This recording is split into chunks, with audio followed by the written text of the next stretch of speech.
ಆತ್ಮೀಯ ವೀಕ್ಷಕರೇ, ಬಾಸ್ ಟಿವಿಗೆ ಸ್ವಾಗತ.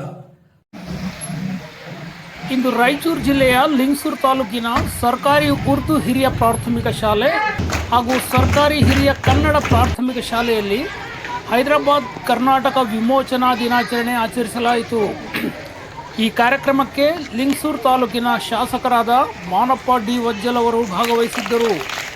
ಕಳೆದ ತಿಂಗಳ ಆಗಸ್ಟ್ 15ರಂದು ಶಾಲೆಯ ಕಾರ್ಯಕ್ರಮಕ್ಕೆ ಆಗಮಿಸಿದಾಗ ಶಿಕ್ಷಕರು ಹಾಗೂ SDMC ಅಧ್ಯಕ್ಷರಾದ ಶ್ರೀ ಜಾವೀದ್ ಮಿಯಾ ಹಾಗೂ ಮಾಜಿ ಅಧ್ಯಕ್ಷರಾದ ಬಾಬಾಜಾನಿ ಅವರು ಶಾಸಕರಿಗೆ ತಮ್ಮ ಶಾಲೆಯ ಸಮಸ್ಯೆಗಳಾದ ಅಡುಗೆ ಕೊಠಡಿ ಹಾಗೂ ಶೌಚಾಲಯ ದುರಸ್ತಿ ಬಗ್ಗೆ ಹೇಳಿದರು.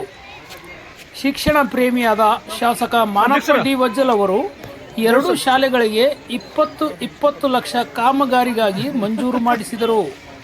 ಇದರಿಂದ ಸಂತಸಗೊಂಡ ಮಕ್ಕಳು, ಶಿಕ್ಷಕರು, SDMC ಹಾಲಿ ಹಾಗೂ ಮಾಜಿ ಅಧ್ಯಕ್ಷರುಗಳು ಶಾಸಕರಿಗೆ ಸನ್ಮಾನಿಸಿ ಗೌರವಿಸಿದರು. ವರದಿ ಸಾದಿಕ್ ಶಾಲಿ, ಬಾಸ್ ಟಿವಿ, ಲಿಂಗಸಗೂರು.